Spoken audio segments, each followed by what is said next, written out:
Magandang umaga po sa inyong lahat. Ako po si Pastor Noli Escalao ng Nazareth Baptist Church. Muli po ay darako po tayo sa maiksing pagbubulay-bulay ng salita po ng ating Panginoon. Ang ating pong teksto ay makikita po natin sa aklat ng Efeso, Kapitulo 5, talatang 15 hanggang 17. Na ganito po ang sinasabi ng salita ng ating Panginoon. Mag-ingat nga kayong lubos kung paano kayo'y lumalakad. Huwag gaya ng mga mangmang, kundi gaya ng marurunong. Na inyong samantalahin ng panahon sapagkat ang mga araw ay masama. Kaya huwag kayong maging mga mangmang, kundi unawain ninyo kung ano ang kalooban ng Panginoon. Tayo po muna ay sumandaling manalangin. Maraming Diyos na makapangyarihan sa lahat. Maraming salamat po sa umagang ito, sa araw na ito, na yung pinagkaloob sa bawat isa. Maraming salamat din po, Panginoon, sa patuloy na buhay at kalakasan na yung ibinibigay sa bawat isa po sa amin. At ngayon po ay humihingi po kami ng inyong gabay sa pagbubulay-bulay po ng inyong mga salita. Ito lang po aming dalangin sa pangalan po ng aming Panginoong Jesus. Amen. Atin pong paksa ay pinamagatan po nating redeeming the time, na inyong samantalahin ang panahon na sinasabi po sa banal na kasulatan na atin pong pinagbulay-bulayan at binasa kanina. Ngayon po ang atin pong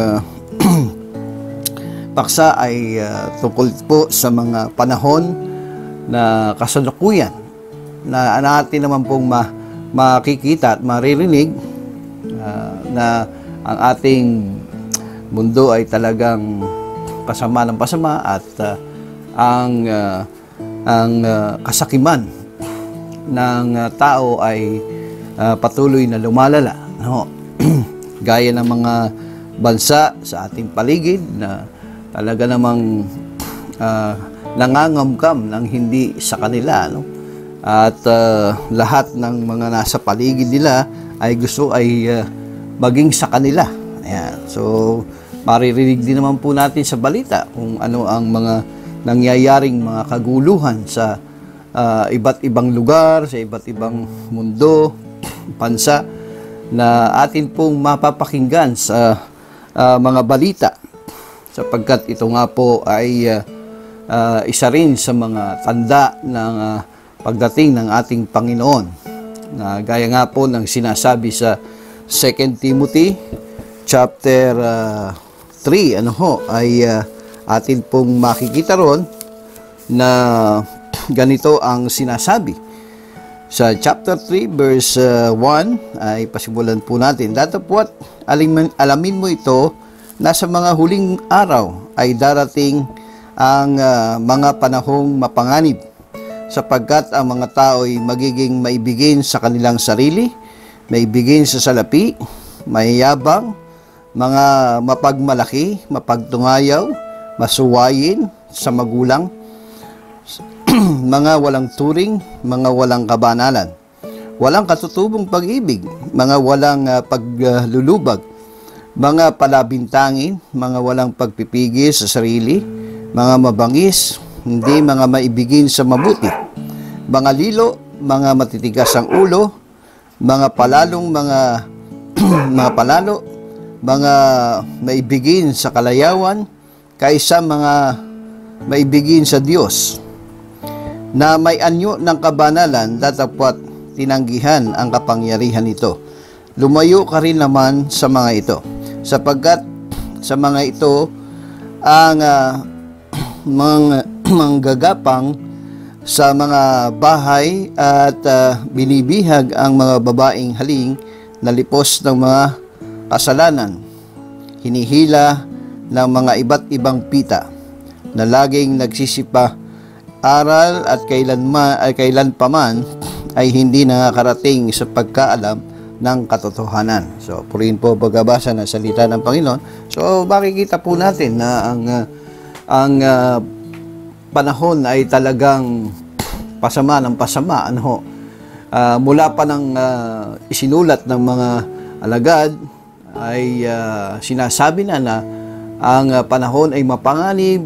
Sinasabi nga po dito sa aklat ng Epeso na mag-ingat kayong lubos kung paano kayo ay lumalakad, huwag gaya ng mga mamang, kundi gaya ng marurunong. At sinabi nga rin po na ating samantalahin ng panahon sapagkat ang mga araw ay masama. Sumasama ang mga panahon, ang araw. Hindi po yung talagang araw ang masama, kundi bunga po ng kasalanan sa mundo. No? Kaya po ang mga araw ay lumulubog sa kasamaan. No? Kaya pinag-iingat tayo mga kapatid na sinasabi ng Panginoon na ito ay kabilang sa mga tanda na malapit nang dumating ang ating Panginoon. Kung ito'y sinasabi ng mga alagad na malapit nang dumating ang Panginoon, di hamak na lalo sa ating panahon ngayon na talagang malapit na ang pagdating ng ating Panginoon. Kaya ang sabi nga po sa talatang 17 ay ganito, no? Kaya huwag kayong maging mga mangmang, kundi unawain ninyo kung ano ang kalooban ng Panginoon. So, ang kalooban po ng Panginoon ay ating makikita at mababasa sa kanyang mga salita. Ano? Kung kaya't sabi nga po ay ating pagbulay-bulayan ang salita ng ating Panginoon araw at gabi. Ano? Ating pagbulay-bulayan ang mga salita ng Panginoon sapagkat dito po ay makikita natin ang sinasabi ng Diyos, ang inuutos ng Diyos, ang kanyang kalooban sa bawat isa po sa atin. So kaya po, purihin po ang Panginoon sapagkat nakasaad sa kanyang salita ang kanyang mga kalooban sa bawat mananampalataya, sa bawat isa sa atin. Kaya tayo mamuhay ng may kabanalan upang ipakita sa sanlibutan ito na tayo'y iba dahil tayo anak ng Diyos, dahil tayo mananampalataya, makita yung ating pagiging isang tunay na Kristiyano, pagiging isang tunay na mananampalataya sa pamamagitan ng ating buhay na matuwid sa harapan ng ating Panginoon. Tayo po'y manalangin. Maraming Diyos, maraming salamat po sa iyong mga salita na amin pong napagbulay-bulay. Salamat po aming dalangin sa pangalan po ng aming Panginoong Hesus. Amen.